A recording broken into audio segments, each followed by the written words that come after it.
क्या नीट 2026 में बायो के लिए नए टॉपिक ऐड हो चुके हैं? ये अब कब पढ़ना पड़ेगा? ये कब डिक्लेयर हुआ? ये एनटीए ने डिक्लेयर किया है? जान लेते हैं इन सवालों का जवाब। देखो, पिछले 2-3 दिनों से ना बहुत सारे आप लोग देख रहे हो कहीं पे वीडियोज़ में आ रहा है कि नीट में नए टॉपिक्स बायो में ऐड हो चुके हैं, ये हो चुका है, वो हो चुका है।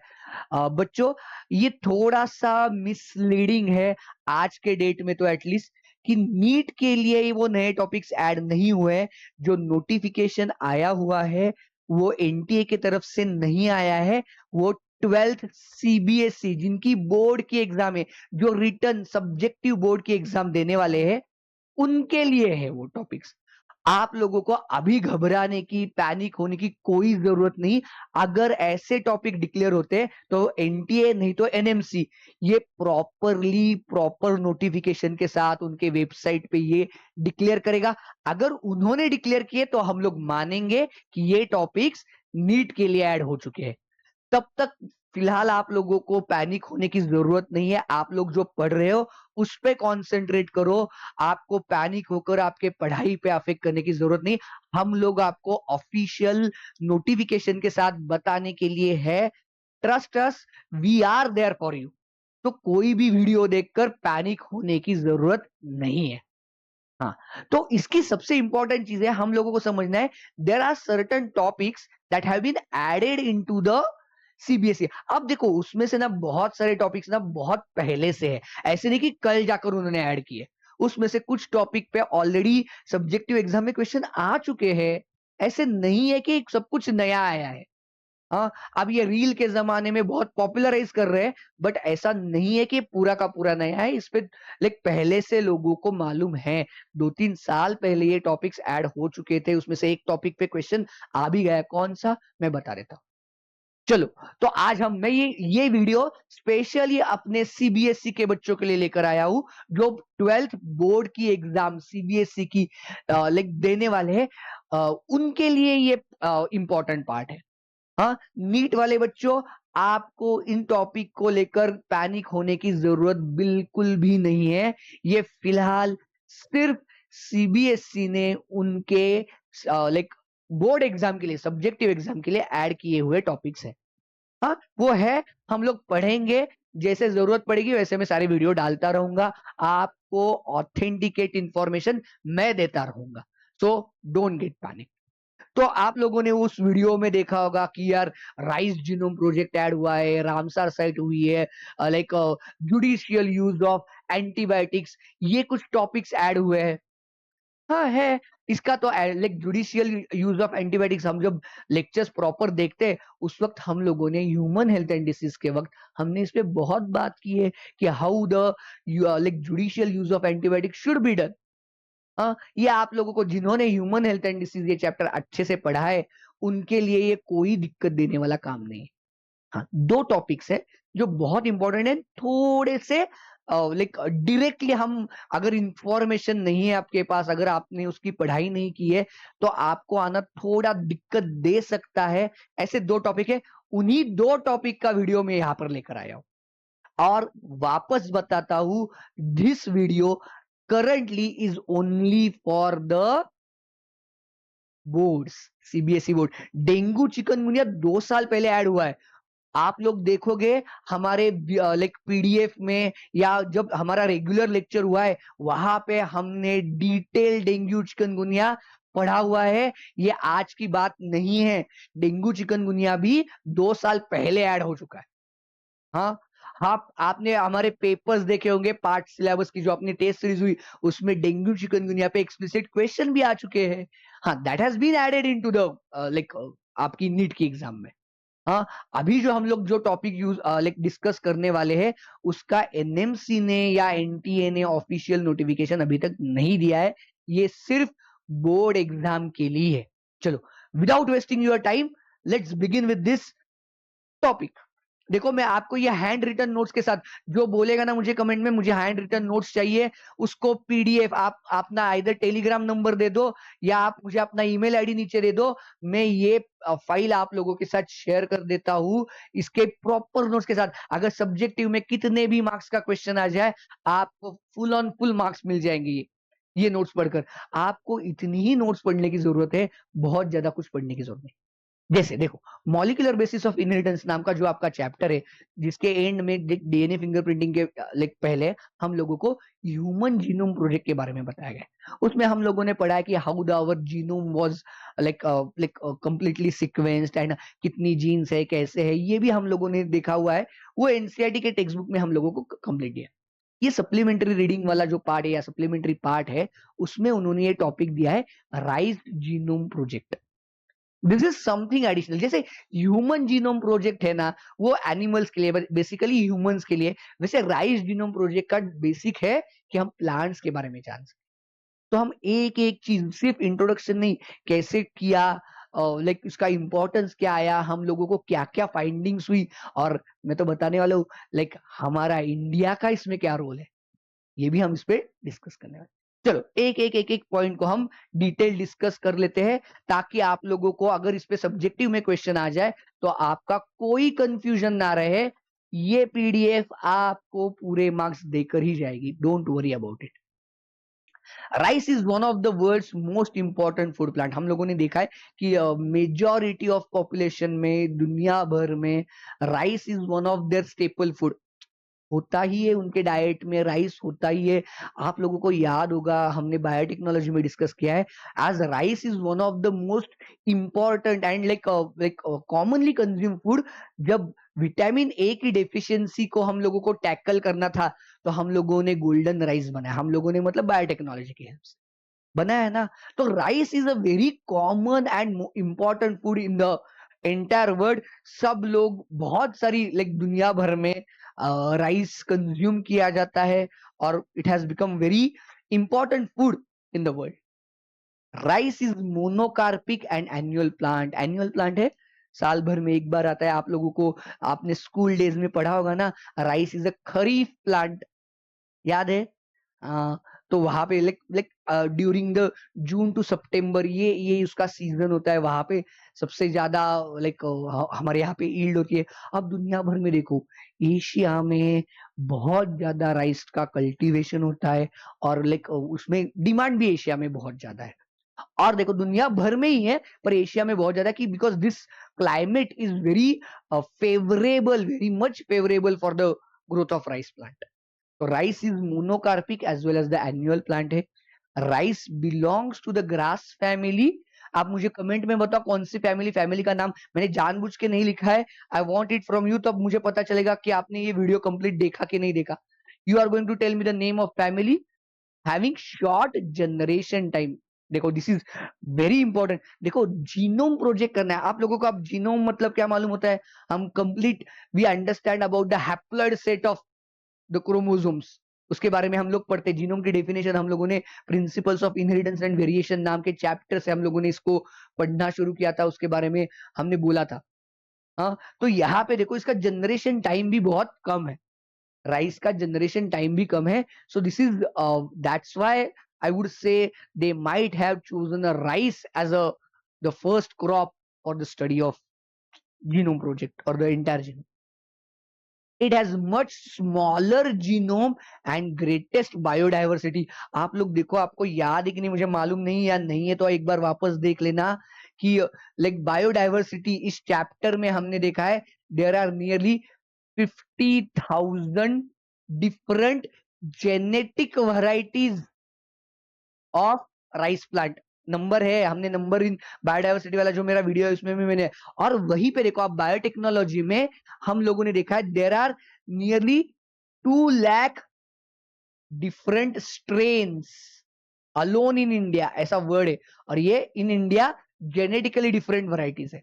आप लोगों ने लाइक, हम लोग तो इंडियन, बीइंग इंडियन, हमारा लाइक बहुत कॉमन फूड है। हम लोग राइस की वैरायटी भी बहुत खाते हैं। देखो ना, सिंपल दाल चावल से लेकर हम खिचड़ी बनाते हैं, हम बिरयानी बनाते हैं, हम पुलाव बनाते हैं, और बहुत सारे टाइप के राइस बनते हैं।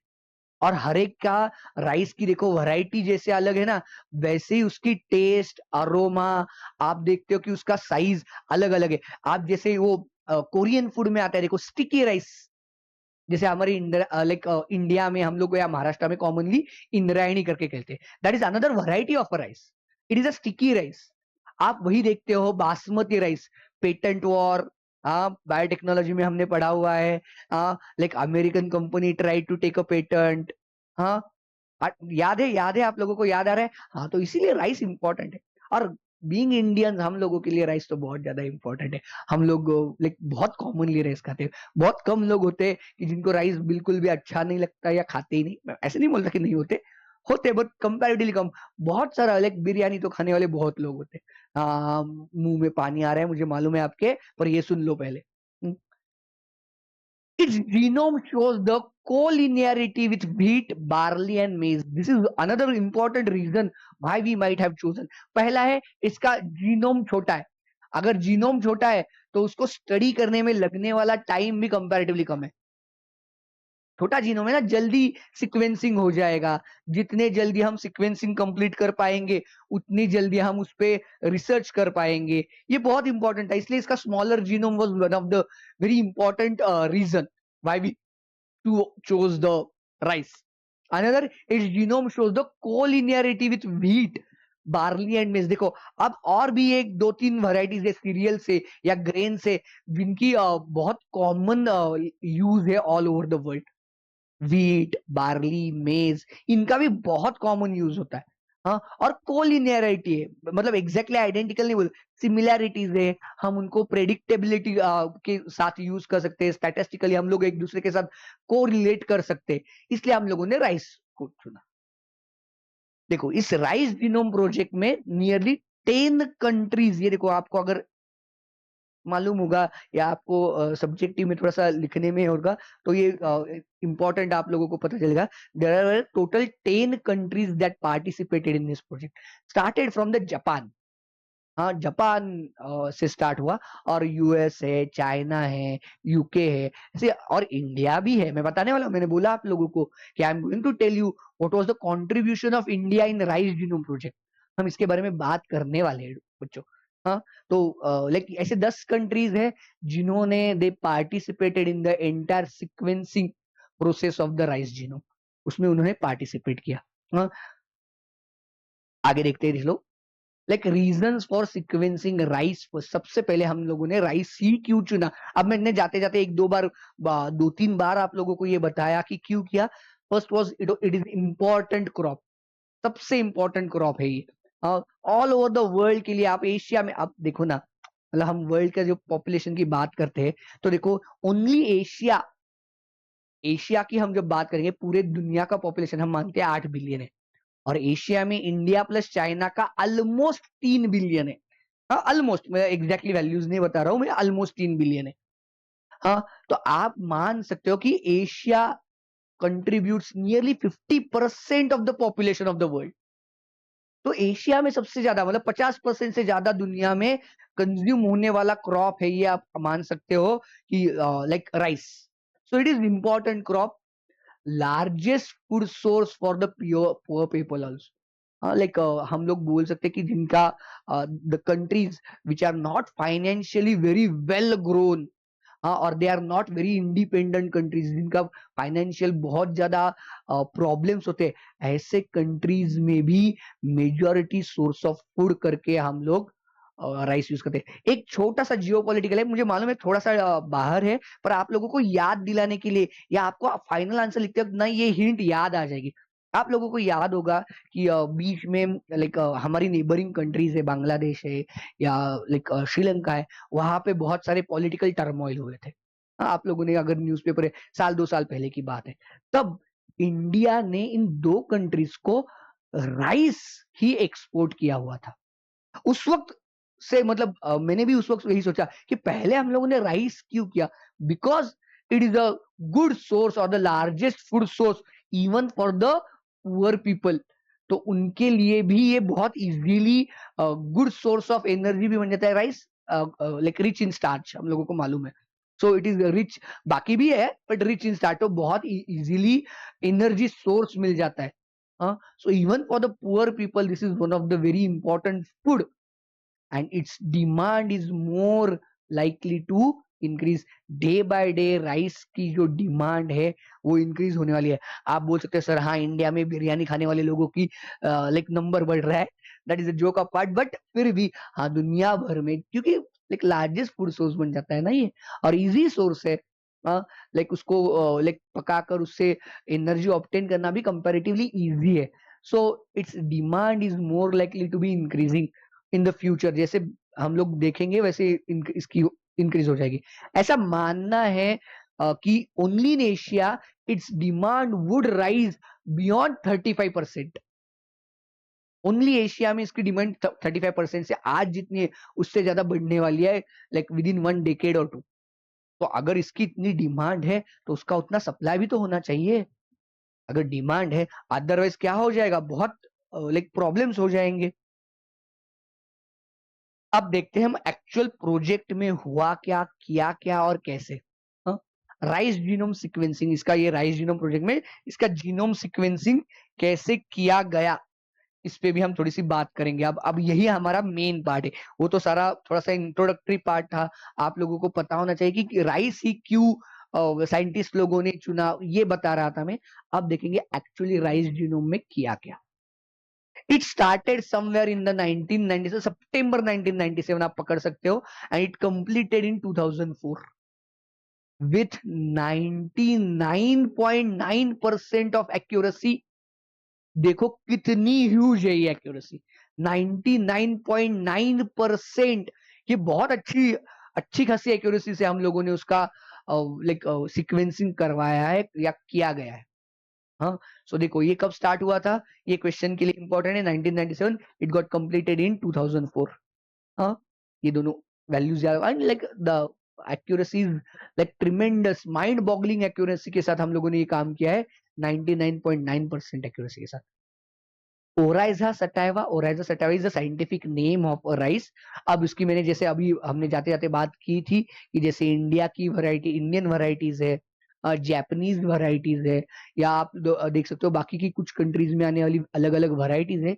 इन वैरायटीज के साथ हम लोगों ने उसको थोड़ा सा कंसिडर किया। बेसिकली इंडियन जापानीज वैरायटीज को हम लोगों ने प्रायोरिटी दी थी।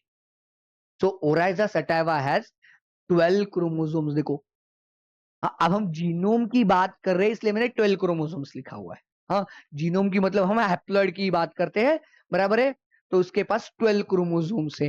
And total size of genome, देखो मैं हर वक्त जीनोम बोल रहा हूं तो ये इट इज इंप्लाइड कि मैं हैप्लॉइड सेट की बात कर रहा हूं।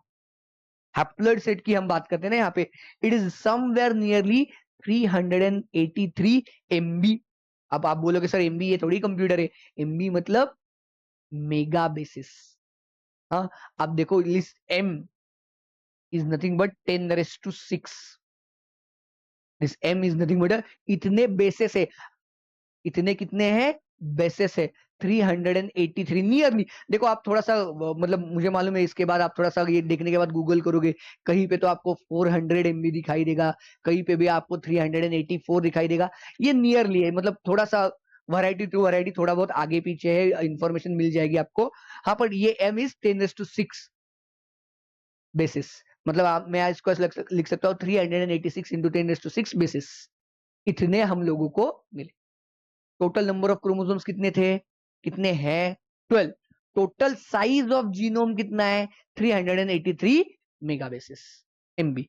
अब देखो उसमें से कुछ हाइलाइट्स मैंने दिए, पूरे सारे क्रोमोसोम का डेटा देने की जरूरत नहीं है, तो मैंने जितना जरूरी था उतना आप लोगों को, जैसे हम लोगों को ह्यूमन जीनोम में जो दिया है ना उसको कॉम्प्लीमेंट्री में दिया है मैंने। लेकिन आप गूगल करोगे आप लोगों को दिखाई देगा कि भर भर के इंफॉर्मेशन है उस पे, बराबर है ना, कि हर एक क्रोमोसोम का हर एक सीक्वेंस हर एक सब कुछ अवेलेबल हो जाएगा। अब तो प्रोजेक्ट कंप्लीट हो चुका है और उसको भी 20-22 साल हो चुके हैं। तो आपके पास बहुत इंफॉर्मेशन है, पर मैंने जैसे आपको ह्यूमन जीनोम के की हाइलाइट्स दिए थे, जिसको हमने सैलिएंट फीचर्स बुलाया है, वैसे मैंने फीचर्स दिए हुए हैं आप लोगों को। उससे ज्यादा शायद ही आपको कोई पूछेगा। हाँ, मुझे तो लगता है इसको इतना डीप भी जरूरत नहीं, पर आपको मालूम होना चाहिए कि हम लोगों में क्या क्या मिला था। तो chromosome 1 has the largest size. सबसे लंबा और सबसे बड़ा क्रोमोसोम कौन सा है, तो क्रोमोसोम 1। आप लोगों को कुछ कोरिलेशन याद आ रहा है, ह्यूमन जीनोम में भी हमने क्या देखा है, ह्यूमन में भी, हाँ याद आ रहा है क्रोमोसोम 1 के साथ कुछ रिलेशन, बताओ मुझे क्या याद आ रहा है, मुझे कमेंट करके बताओ ह्यूमन में क्रोमोसोम 1 के साथ आप लोगों को क्या रिलेशन याद आ रहा है, ये देखने के बाद। इसकी साइज कितनी है देखो, 45.1 MB कितनी है? Chromosome 1 has the largest size with the 45.1 MB mega bases के साथ, with highest number of genes कितनी है? 4467 जीन्स है। कितनी है इसमें? 4467, such a huge number of gene. एक क्रोमोसोम पे ही, क्रोमोसोम नंबर 1 पे ही सबसे ज्यादा जीन्स है, and their number is somewhere around 4467। याद रखो, अगर आप ये वीडियो देख रहे हो तो कहीं पे तो शॉर्ट नोट्स बनानी है तो शॉर्ट नोट्स बनाकर रख लो।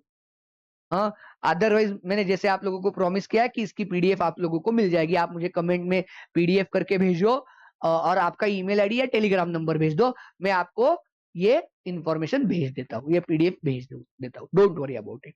हाँ, कहीं से भी आप देख रहे हो कोई दिक्कत नहीं आएगी आपको।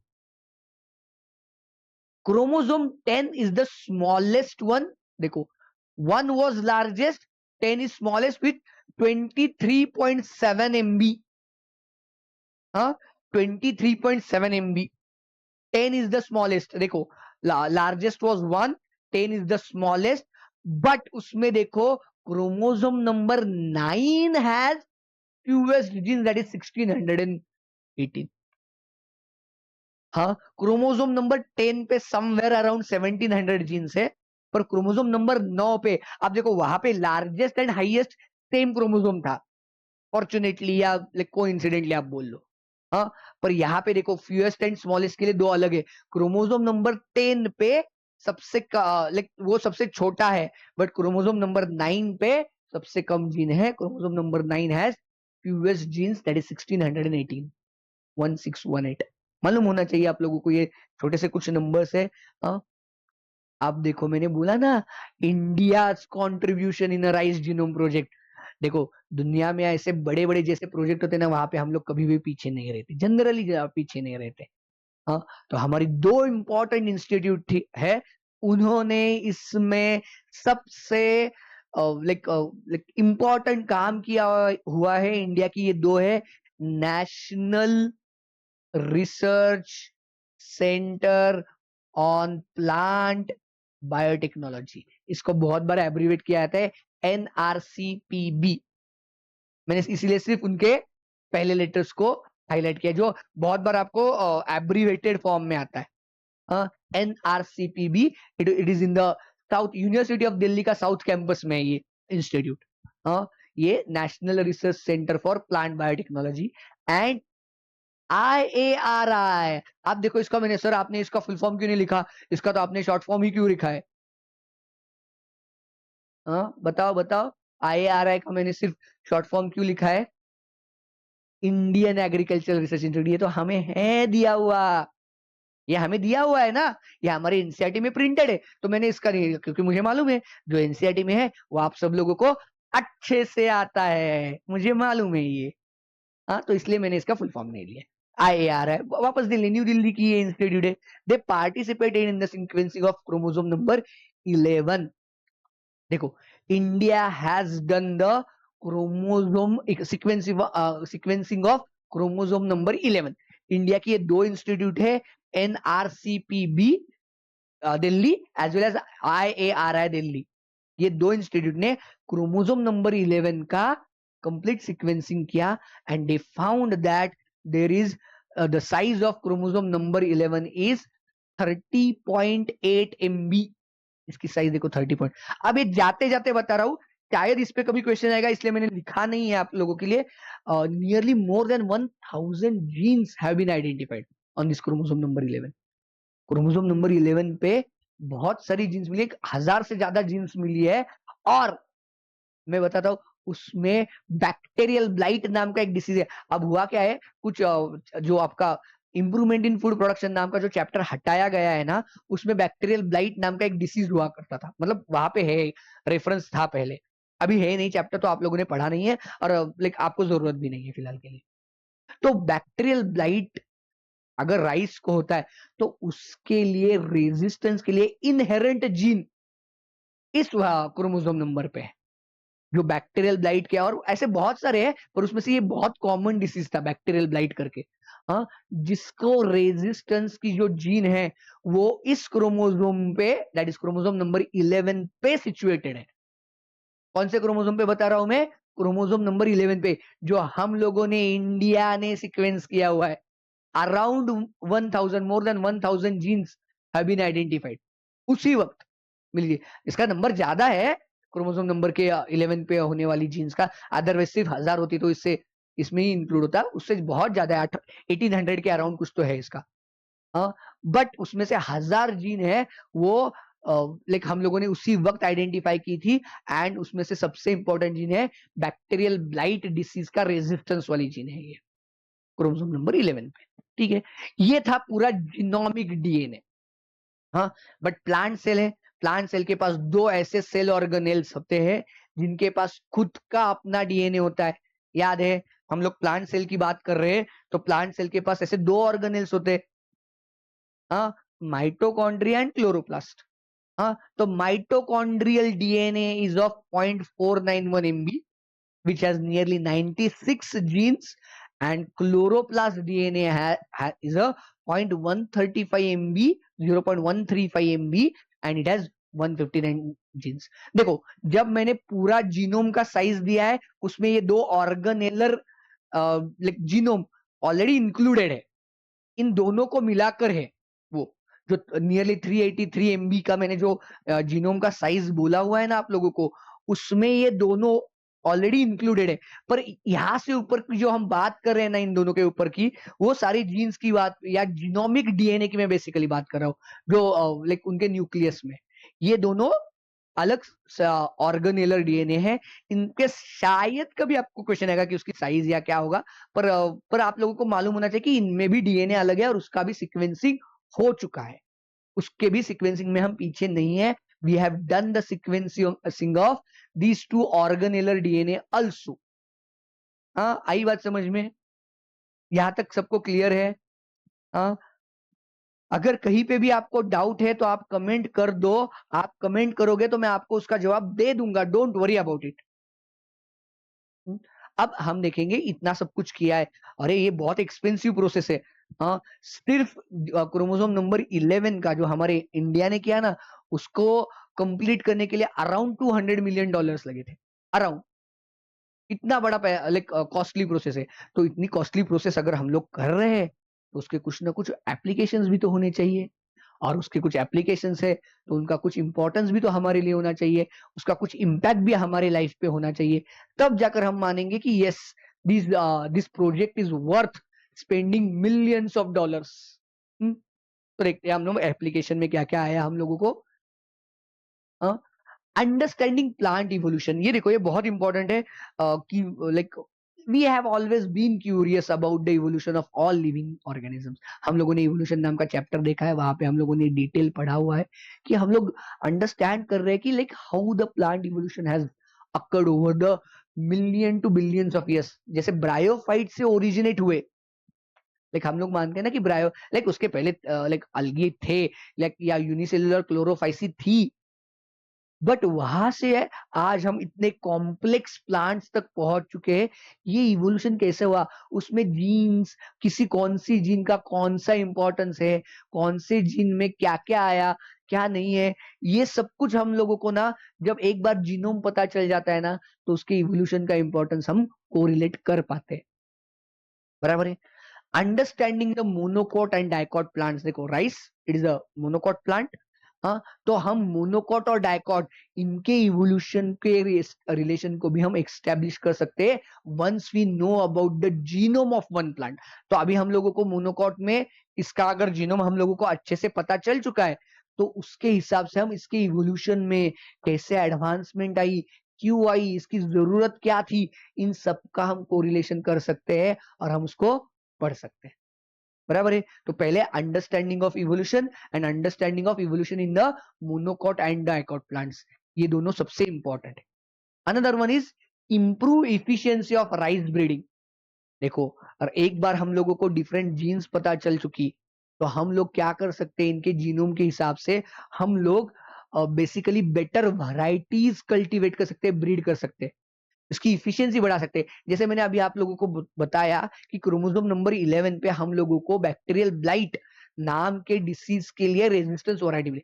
अगर सपोज कहीं दुनिया में ऐसी एक राइस की वैरायटी है जिसके पास ना बैक्टीरियल ब्लाइट के लिए वो बहुत ससेप्टेबल है या इजीली उसको डिसीज हो जाता है, अगर हम इस जीन को उसमें इंट्रोड्यूस कर पाए तो बट ऑब्वियसली क्या होगा, that variety will become resistant to the bacterial blight.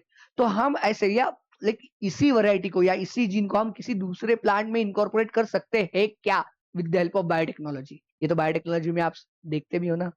हाँ, क्या is it possible for us to carry out this type of experiments to improve the rice breeding. Rice किसी की ईल्ड ज्यादा आ सकती है, किसी को और इफिशिएंटली वो कैसे ग्रो कर सकते हैं, ये हम देख सकते हैं। आयरन फोर्टिफाइड वैरायटी हो सकती है, विटामिन फोर्टिफाइड वैरायटी हो सकती है, इसको कैसे कर सकते हैं ये हम देख पाएंगे with the help of genome understanding, once we understand the genome. उसके बाद improve nutritional value of the rice, यही हम लोग बात करते हैं ना। जैसे golden rice is the best example nutritional value, जिसमें हमने विटामिन ए को बायोफोर्टिफाइड किया बाय इंट्रोड्यूसिंग द डैफोडिल से हमने निकालकर एक जीन डाली कैरोटीन की। हाँ, कैरोटीन की जीन की वजह से क्या हुआ, उसमें विटामिन ए आया। तो विटामिन ए आया तो राइस की वैरायटी क्या बन गई, न्यूट्रिशनली रिच बन गई and enhance resistant to the pest and diseases. ये हमारे सामने सबसे बड़ा एक चैलेंज है आज। जितने क्रॉप्स है उनमें से बहुत सारे क्रॉप्स की ईल्ड ना अफेक्ट हो जाती है आइदर पेस्ट और डिसीजेस की वजह से। तो हमारे हाथ में अल्टीमेटली बहुत ईल्ड कम आ जाती है।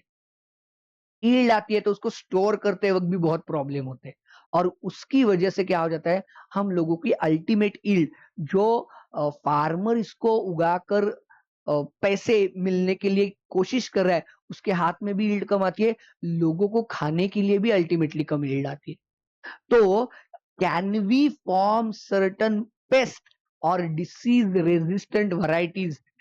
देखो, अगर हम लोगों को जो ट्रेडिशनली हम लोग बात करते हैं, आप लोगों ने माइक्रोब्स में भी पढ़ा हुआ है, microbes in human welfare chapter में, कि ट्रेडिशनली हम लोग क्या करते हैं, यूज ऑफ बहुत सारे केमिकल पेस्टिसाइड्स का हम यूज करते हैं, बराबर है, टू प्रोटेक्ट अवर क्रॉप्स।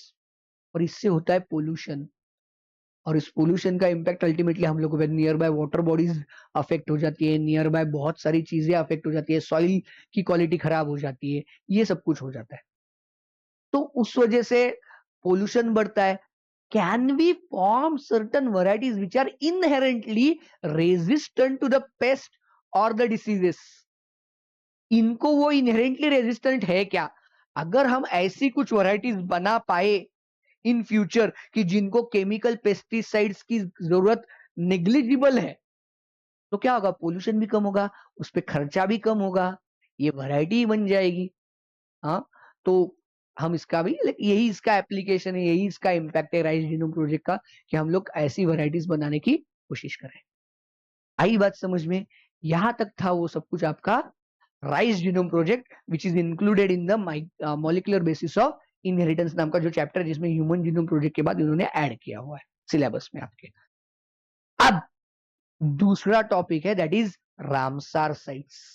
देखो, मैं जो बता रहा हूं ना, 2023 के आपके बोर्ड एग्जाम में इस पे क्वेश्चन आ चुका है, इस पे क्वेश्चन आ चुका है ऑलरेडी। हाँ, शायद 1 या 2 मार्क का आया था, मुझे अब एग्जैक्ट क्वेश्चन याद नहीं, पर मुझे 2023 में आया था, इतना एक्सप्लिसिटली भी याद है। तो ये ऑलरेडी था। हाँ, इसकी वजह से मैं वापस बोल रहा हूँ, पैनिक होने की जरूरत आप लोगों को है नहीं, पर हम जाते जाते देख लेंगे। छोटा सा एक 5-7 मिनट लगेंगे, इसके बाद ज्यादा बड़ा नहीं है। रामसार साइट एक बार आप लोगों ने समझ लिया तो ये 2 इंपॉर्टेंट है जो आपको बिल्कुल भी उसका कुछ इंक्लूडेड नहीं है एनसीईआरटी में, इसलिए मैंने ये दिए। आप बोलोगे सर तो ऐसे ही आप जुडिशियल यूज ऑफ एंटीबायोटिक्स लोगे क्या? अरे ये तो हम लोगों ने ऑलरेडी पढ़ा हुआ भी है क्लासों में, और इट इज इन कनेक्शन। हाँ, तो दे भी दूंगा मैं आपको, चाहिए तो मैं पीडीएफ दे देता हूँ या छोटा सा वीडियो बनाता हूँ, उसमें कुछ ज्यादा टाइम नहीं लगने वाला। पर like I want to like I want you to use your time very effectively, जहां पे सबसे ज्यादा जरूरत है वहां पे यूज करो। चलो, रामसार साइट्स, वैसे ही मैं डेंगू चिकनगुनिया का भी लेकर आऊंगा वीडियो। मुझे मालूम है आप लोगों को जरूरत होगी, तो मैं डेंगू चिकनगुनिया का विद सप्लीमेंट्री रीडिंग पूरा का पूरा लेकर आऊंगा, don't worry about it. What first understand what is Ramsar sites. अब देखो ना आप मुझे मालूम है आप लोग नीट की प्रिपरेशन कर रहे हो, आप लोगों को न्यूज़पेपर पढ़ने में टाइम नहीं होता, बट अगर आपने लाइक थोड़ा बहुत टाइम निकाल कर आपने कभी देखा है ये, तो आप लोगों को पता चलेगा कि लाइक साल भर में बहुत बार इंडिया में ही बेसिकली नई रामसार साइट्स ऐड होती रहती है। पूरे साल भर में इंडिया भर में ही रामसार साइट्स ऐड होती रहती है। ये तो एक मतलब साइक्लिक प्रोसेस नहीं बुला सकते मतलब उसको, पर ये कंटिन्यूअस प्रोसेस है, नॉट साइक्लिक, कंटिन्यूअस प्रोसेस। तो पहले हम लोग समझ लेते हैं, समझने की कोशिश करते हैं what do we mean by the Ramsar sites. यहाँ पे क्वेश्चन मार्क डाल देते हैं, ठीक है। These are wetland designated as being of international importance under the Ramsar Convention and Intergovernmental Treaty which was established in the 1971। ये याद रखो। आप लोगों को अगर रामसार साइट पे क्वेश्चन आता है डिस्क्राइब रामसार साइट, तो पहले आप लोगों को ये मालूम होना चाहिए पहले रामसार साइट है क्या। अदरवाइज ये पढ़कर ही बोलेंगे यार ये कौन से है, और ये कौन से चैप्टर से लग रहा है आपको लोगों को नहीं समझ में आ रहा है, ठीक है। बायोडाइवर्सिटी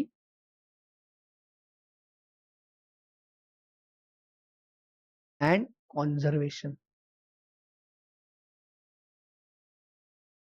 इस चैप्टर से है बेसिकली। रामसार साइट वाला जो क्वेश्चन ये है टॉपिक, एडेड टॉपिक वो बायोडाइवर्सिटी एंड कॉन्जर्वेशन में है।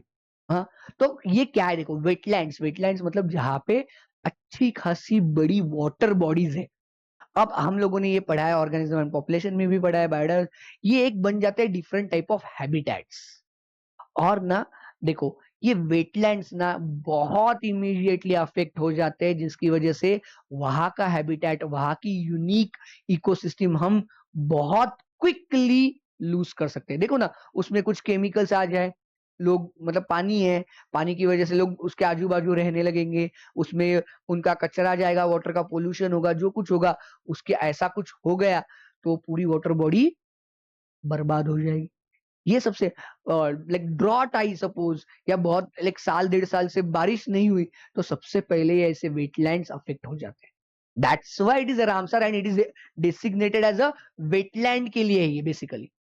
These are wetland designated as being of international importance. ये इंटरनेशनल इंपॉर्टेंस के लिए क्यों, क्योंकि ये बहुत ऐसे क्रिटिकल हैबिटेट है जहां पे यूनिक लाइक एनिमल्स या लिविंग ऑर्गेनिजम्स, प्लांट्स दिख सकते हैं। हाँ, under the Ramsar Convention and intergovernmental treaty which was established in the 1971।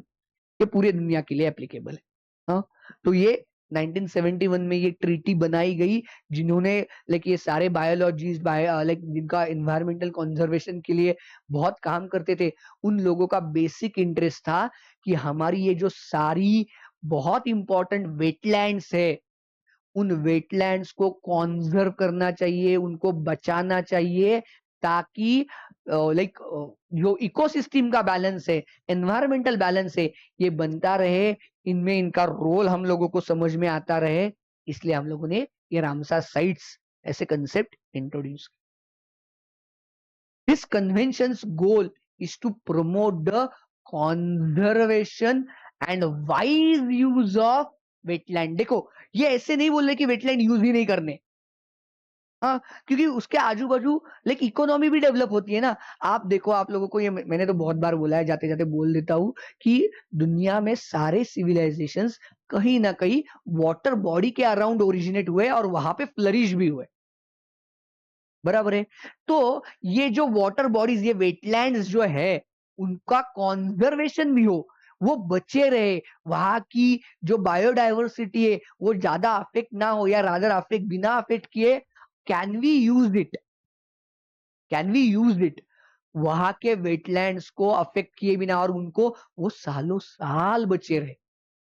हाँ, इसके लिए हम लोग क्या कर सकते हैं, लाइक देखो आप अगर सिटी में रहने वाले बच्चे हो ना, तो आप लोगों ने, मुझे मालूम नहीं कितने बड़े लेक्स इमेजिन कर सकते हो आप लोग।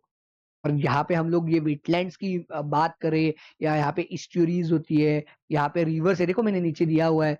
Ramsar sites include a variety of wetlands such as marshes, marshlands होती है, उनकी अलग इकोसिस्टम है। मार्शलैंड में बहुत ज्यादा मिथेनोजेनिक बैक्टीरिया होते हैं। हाँ, मार्शेस है, उनकी बायोडायवर्सिटी अलग है। लेक्स है, आप मैं वही बात कर रहा था कि आप लोगों ने कितने बड़े लेक्स कभी आज तक इमेजिन किए या देखे हुए? हाँ, आप मतलब बहुत बार ऐसा होता है कि हम पुणे सिटी में या लाइक मुंबई सिटी में रहने वाले लोगों को ना लेक का इमेजिनेशन बहुत लिमिटेड होता है। हाँ, but in reality lakes are very huge size होते हैं। हाँ, तो उनकी बायोडायवर्सिटी भी बहुत बड़ी होती है और वो क्रूशियल होती है। वो उसके उस लेक पे कंप्लीटली डिपेंडेंट है बच्चों। अगर हम लेक ही नहीं बचा पाए तो उसकी बायोडायवर्सिटी कैसे बचाएंगे? रिवर्स है एंड इवन द मैंग्रोव्स है। Even if you go to the Konkan area in Maharashtra, हाँ, you can see the mangroves. वहां पे अलग टाइप के प्लांट्स दिखाई देते हैं, वहां की बायोडायवर्सिटी कंप्लीटली अलग दिखाई देती है आप लोगों को। तो ऐसे ये लाइक रामसार साइट्स में ये सारे होते हैं, मार्शेस, लेक्स, रिवर्स, इस्ट्यूरीज, आप इस्ट्यूरीज बुलाते हो, मैंग्रोव्स होते हैं। ये सारी चीजें उसमें हम लोगों ने ऑलरेडी इंक्लूड की है। Biological importance of Ramsar sites, देखो ये बहुत बार ये क्वेश्चन के लिए हो सकता है आप लोगों को। इनके 3-4 मैंने सबसे इंपॉर्टेंट कैटेगरीज बनाई है बायोलॉजिकल इंपॉर्टेंस के लिए, कि मतलब जैसे हमारा है ना बायोडायवर्सिटी, फोर इविल क्वार्टेट्स, हाँ, और लाइक ऐसे हम लोग बोलते हैं ना, उस तरह से है ये। हाँ, मैंने उसको बनाया हुआ है, हाँ, कि इकोलॉजिकल बैलेंस, सबसे पहले रामसार साइट्स और इकोलॉजिकल बैलेंस, इन दोनों का हम लोग एक रिलेशन देखेंगे। Ramsar sites play crucial role in hydrological cycles, maintaining of the water quality. Water water दो बार हो चुका है, ठीक है, आप एक बार maintaining of the water quality लिखते लिखते हो गया शायद। हाँ ठीक है, इतनी टाइपो एरर अलाउड है, कुछ गलत नहीं लिखा है। हाँ, ठीक है। Ecological balance, Ramsar sites play crucial role in the hydrological cycles. मैं अभी जो बात कर रहा था ना आप लोगों से कि आपने लेक्स या ये यूस्टेरीज, मैंग्रोव्स या मार्शेस का साइज कितना बड़ा इमेजिन किया है, ये इतने बड़े बड़े साइज के हैं ना बच्चों, कि जिसके वजह से लाइक हाइड्रोलॉजिकल, जिसका लाइक इवेपोरेशन और ये सारी जो साइकिल्स है ना, उस पे भी इम्पैक्ट आता है। They contribute for this, they have a crucial role in this hydrological cycles. Hydrological cycles मतलब क्या? रेन साइकिल हम जो बोलते हैं, आपने बचपन में पढ़ा होगा ना, हाँ, वो वाली रेन साइकिल्स, उनमें भी इनका कंट्रीब्यूशन होता है। हाँ, ये जो वेटलैंड्स होते हैं, they are the natural barriers. Natural barriers for what? These are the important natural barriers against floods as well as droughts.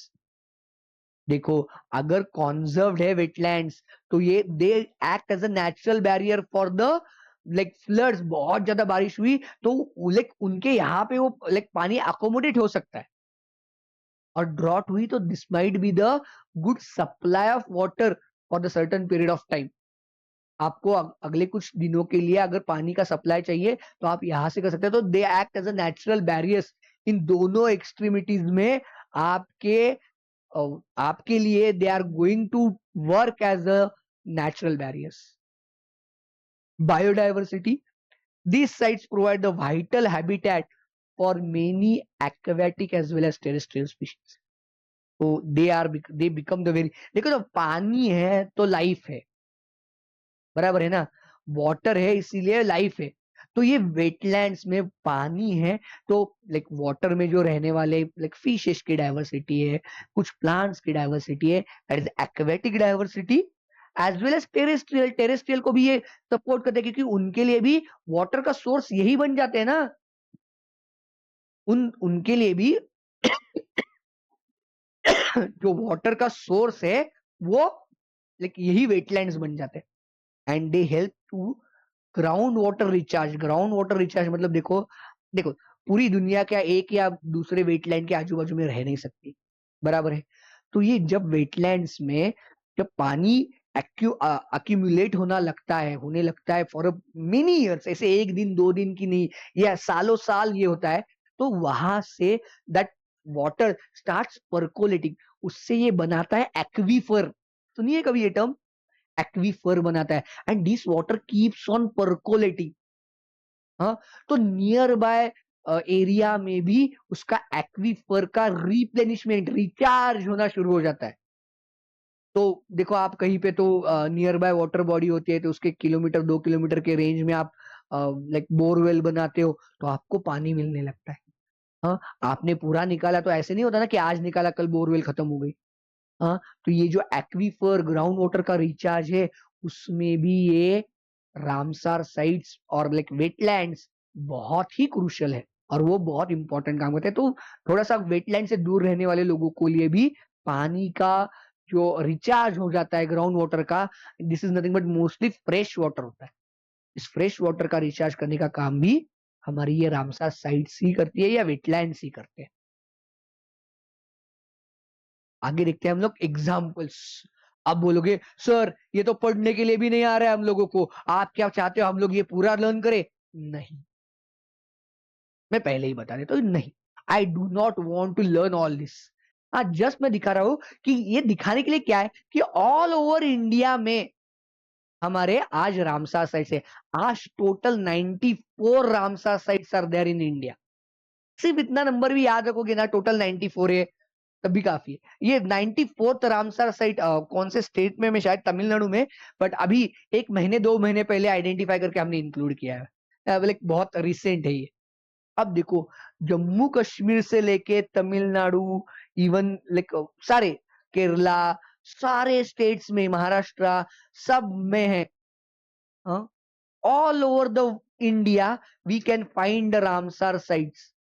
शायद ही ऐसे कोई स्टेट्स बच्चे होंगे कि जिसमें रामसर साइट है ही नहीं। किसी में 1 होगा, किसी में 2 होगा, किसी में 10 होंगे, किसी में 4 होंगे, पर रामसर साइट्स है। Like there are multiple Ramsar sites, like मैं बोल रहा हूँ 94 है ऑल ओवर द इंडिया में। लाइक इतनी सारी रामसर साइट्स है अपने इंडिया में, देखो, and all of them are the very good biodiversity hotspots also. अगर हम इनका प्रॉपर कॉन्जर्वेशन कर पाए, हाँ, तो हम लोग अच्छी खासी बायोडाइवर्सिटी, वाटर एक्वीफर, इनका कॉन्जर्वेशन करके हम लोगों को ये हेल्प करती रहेगी। ये देख रहे हो आप लोगों को, मैं आगे भी मैंने लिखा है, तमिलनाडु में देखो, हाँ, कितनी सारी रामसर साइट्स है, बहुत ज्यादा है रामसर साइट्स। महाराष्ट्र में, हम लोग महाराष्ट्र से है ना, तो महाराष्ट्र से देखो 3 है यहाँ पे। हाँ, राजस्थान में है। हाँ, ओडिशा में देखो यहाँ पे भी है। उत्तर प्रदेश में भी देखो, लाइक अच्छी खासी, लाइक लास्ट स्टेट है तो अच्छी खासी रामसर साइट्स है उनके पास उस स्टेट में। पंजाब में देखो, हरियाणा में देखो, हाँ, यहाँ पे जम्मू कश्मीर में देखो, like good number of like Ramsar sites are there. Our government is also trying to conserve more and more sites so that we will have the good biodiversity in future. ये देखो, मैं 2-4 बहुत इंपॉर्टेंट उनका list बनाया हुआ हूँ। Tilka Lake in Odisha, that was the first Ramsar site. It was identified in 1981. देखो 71 में हम लोगों ने आया, ये 90, और उसी के साथ क्योलाडियो नेशनल पार्क इन राजस्थान। आप मुझे बताओ, आप लोगों को इस क्योलाडो नेशनल पार्क का रेफरेंस कहाँ पे आया है? हाँ, ऑर्गेनिज्म एंड पॉपुलेशन चैप्टर में हम लोगों को, हाँ, लाइक माइग्रेटरी बर्ड्स आते हैं, बराबर है, साइबेरियन क्रेन्स। अगर आपके एनसीईआरटी में ये पार्ट नहीं है तो आप एक बार पीडीएफ मांग लो, ये लाइक एलिमिनेटेड पार्ट में से है, पर ये आपके लाइक नीट के लाइक सिलेबस में है। अगर आपने ये नहीं पढ़ा है तो मेरा ही एक 1 शॉट रिवीजन, जिसका like organism and population 1 shot revision का एक वीडियो है, 1 घंटे भर का ही वीडियो, ज्यादा बड़ा नहीं है, तो वो देख लो। उसमें जो the part which is not included in NCERT का डिटेल मैंने दिया है, तो वहां पे देखो Keoladeo national park from Rajasthan, Siberian cranes के लिए, which is very popular for the Siberian cranes. Migratory birds है ना साइबेरियन क्रेन्स, तो उनके लिए बहुत पॉपुलर है, तो वहां पे मैंने ये सब कुछ इंक्लूड करके दिया है। उसके बाद Sundarbans, that is West Bengal में है। This is another very important wetland, like tigers है वहां के, टेरेस्ट्रियल एनिमल्स, इंडिया का नेशनल एनिमल है, तो वहां पे भी ये सुंदरबंस में हम लोगों ने उसको रामसर साइट करके डिक्लेयर किया हुआ है, और लाइक उस पे कंजर्वेशन का काम चलता है। हाँ, एंड महाराष्ट्र का जो दिया है मैंने, लोनार लेक इन महाराष्ट्र, 3 है उसमें से ये दिया है, एक ठाणे में है, एक नासिक में है, और एक बुल्ढाना। लोनार लेक, मैंने लोनार लेक ही क्यों दिया है आप लोगों को थोड़ा सा मालूम होगा। Lonar lake is a very like एक, हम लोग क्या बोलते हैं जिसको, सरप्राइज है क्योंकि this has been form by the asteroid strike. आप लोगों को उतना पढ़ा होगा ना, कहीं तो मालूम होगा, एस्टेरॉइड स्ट्राइक किया था उसके वजह से। अगर आपने नहीं देखा है तो कभी तो जाकर देख लेना। It's a very beautiful lake, और साइज तो देखो कितना बड़ा साइज है। हाँ, उस लोनार लेक का बीच में बहुत पॉपुलर हुआ था, उसका पानी पिंक बन चुका था।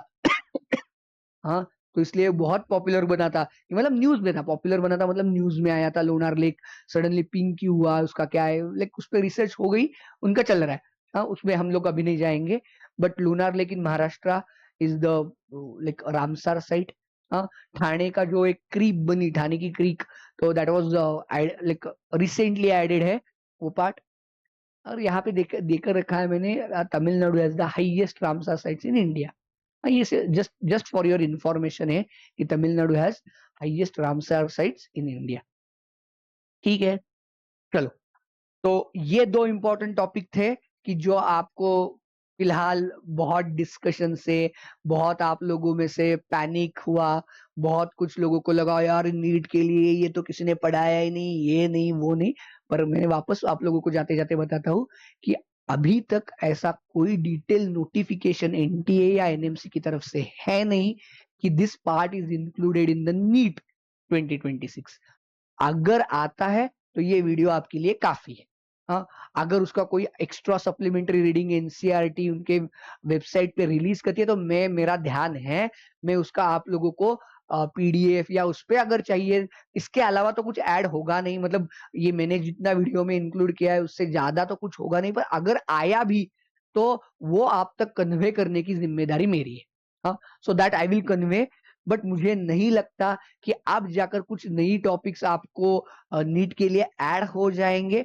But still I promise you, if there is anything extra gets added, that will be conveyed to you.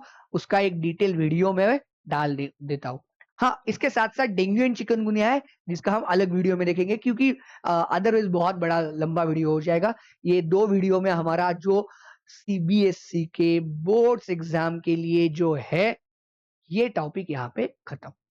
ठीक है, थैंक यू बच्चों। Stay tune, stay connected. PDF चाहिए तो कमेंट में मुझे पीडीएफ करके मैसेज कर दो, मैं और आपका टेलीग्राम नंबर डाल दो, मैं आपको ये लाइक पीडीएफ पहुंचा देता हूँ।